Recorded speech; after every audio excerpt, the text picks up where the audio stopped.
मनुष्य भी बड़ा विचित्र प्राणी है। अपनों से नीचे के स्तर के लोगों को वो हे दृष्टि से देखता है, उनका उपहास उड़ाता है, उनसे बार बार कहता है कि तुम्हारा कुछ नहीं हो सकता, तुम भविष्य में कुछ नहीं कर पाओगे। जब मनुष्य के पास धन, संपत्ति, मान होता है तो वो दूसरों का आदर नहीं करता, परंतु वो एक बात भूल जाता है कि उससे भी अधिक शक्तिशाली कोई अस्तित्व में है, और वो है समय, काल। काल अपना चक्र कब बदलेगा ये कोई नहीं जानता। समय अपनी करवट कब लेगा ये कोई नहीं जानता। कोयला भी समय के साथ साथ हीरे में परिवर्तित हो जाता है। इसलिए जीवन में कभी भी किसी का भी उपहास नहीं उड़ाना चाहिए।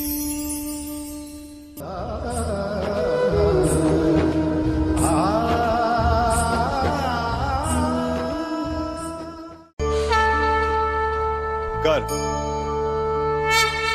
अभिमान और अहंकार, ये तीनों सुनने में एक जैसे लगते हैं, परंतु तीनों का अर्थ भिन्न होता है और परिणाम भी। तीनों का आरंभ प्रेम से होता है। स्वयं से प्रेम, परिश्रम हमारे मन में गर्व को जन्म देता है और सफलता अभिमान जगाती है। यहां तक ठीक है, परंतु जब ये भावना अहंकार बन जाती है तब वो समस्या बन जाती है, क्योंकि सबसे बुरा अंत अहंकारी का ही होता है।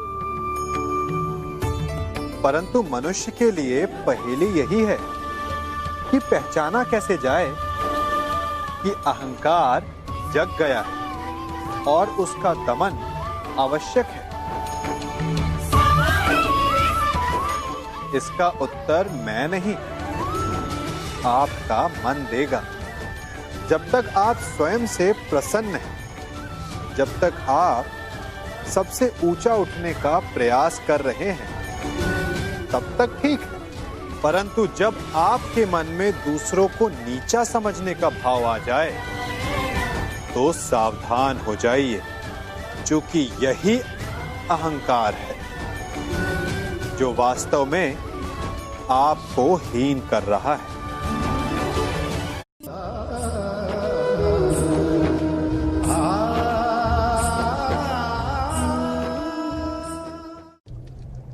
हमारा शरीर प्रकृति का एक महान आविष्कार है। इससे जटिल संरचना संसार में और कोई नहीं। हमारा शरीर जितना जटिल है, यदि इसे ठीक से जाना जाए तो इससे अधिक सरल ज्ञान देने वाला और कोई नहीं। हमारे शरीर में पंच इंद्रियां होती हैं जो हमें भाव, गुण और वस्तुओं का बोध कराती हैं। हमारे पास आंखें हैं, नाक है, स्पर्श के लिए त्वचा है, कान है और जीभा है। सबका भिन्न भिन्न कार्य है। आंखों से देखना, कानों से सुनना, नथनों से श्वास लेना, त्वचा से स्पर्श करना और जीभा से स्वाद लेना। परंतु क्या आपने कभी सोचा कि प्रकृति ने हमें 2 आंखें दी, 2 नथने दी, 2 कान दी, स्पर्श के लिए ये पूरा शरीर दिया, परंतु जीभा केवल 1 दी? ऐसा क्यों? क्योंकि प्रकृति चाहती है कि हम देखें अधिक, सुने अधिक और ज्ञान अधिक अर्जित करें, बोले कम। क्योंकि अधिक वाचाल नाश को निमंत्रण देता है। स्मरण रखिएगा।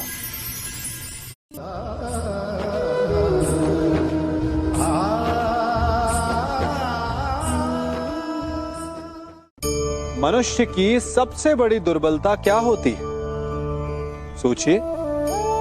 धन, प्रेम, अहंकार। मनुष्य की सबसे बड़ी दुर्बलता होती है उसके रहस्य।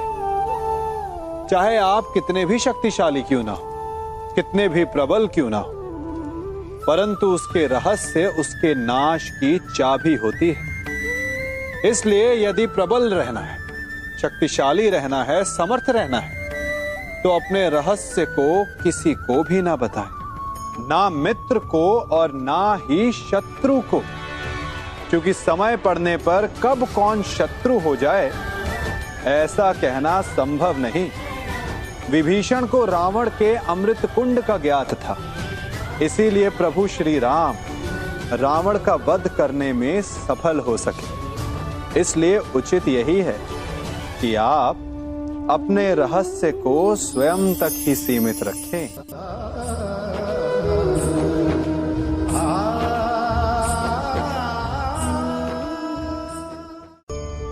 मनुष्य जीवन की परीक्षा में सफल होने के लिए क्या नहीं करता? वो परिश्रम करता है, दौड़ भाग करता है, और ये सब करने के पश्चात भी जब उसका काम नहीं बनता तो वो नकल करता है ना? तनिक लौटिए अपने बचपन में, स्मरण कीजिए अपने बचपन की स्मृतियों का। क्या स्मरण हुआ? विद्यालय में जब आप परीक्षा देने जाते थे तो क्या होता था? आप ना सहे, परंतु कोई ना कोई सफलता पाने के लिए नकल करता ही था और उत्तीर्ण भी हो जाता था, है ना? परंतु जीवन की परीक्षा ऐसी नहीं होती। नकल करने वाला सफल नहीं होता। कारण विद्यालय में सबके प्रश्न पत्र एक होते थे, परंतु जीवन के प्रश्न पत्र और उनकी कठिनाई सबके लिए भिन्न होती, तो निश्चित रूप से उनके उत्तर भी भिन्न होंगे ना। इसलिए यदि आपको जीवन में सफलता पानी है तो नकल ना कीजिए, स्वयं के प्रश्नों का उत्तर स्वयं ढूंढिए और सफलता आपकी ही होगी।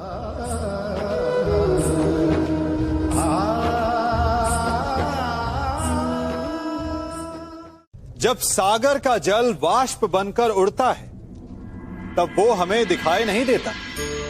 मेघ उस जल को अपने भीतर छिपा लेते हैं, लंबी यात्रा करते हैं, प्रयास करते हैं कि वो जल सदा उनके भीतर छिपा रहे, परंतु जब वायु का वेग उन्हें उड़ाकर किसी पर्वत से ले जाकर के टकरा देता है तब उन मेघों को बरसना ही पड़ता है, क्योंकि यही नियति है, यही प्रकृति है। क्योंकि जल को सागर में जाकर मिलना ही है। ठीक ऐसा ही हमारे साथ भी होता है। हम सत्य को अपने मन के मेघों में चाहे जितना छिपाने का प्रयास कर लें, परंतु समय की आंधी उसे वास्तविकता के पर्वत से ले जाकर के टकराकर हमारे समक्ष ले ही आती है। जिस भय के कारण आप सत्य को सामने नहीं लेकर आना चाहते, एक दिन वही भय हमारे समक्ष आकर खड़ा हो जाता है और फिर हम लाचार हो जाते हैं, क्योंकि हमने उस भय का सामना करने की तैयारी नहीं की होती। इसलिए सत्य से भागे नहीं, उसे छिपाए भी नहीं, उसे स्वीकार करें। भविष्य की बड़ी विपत्ति से बच जाएंगे।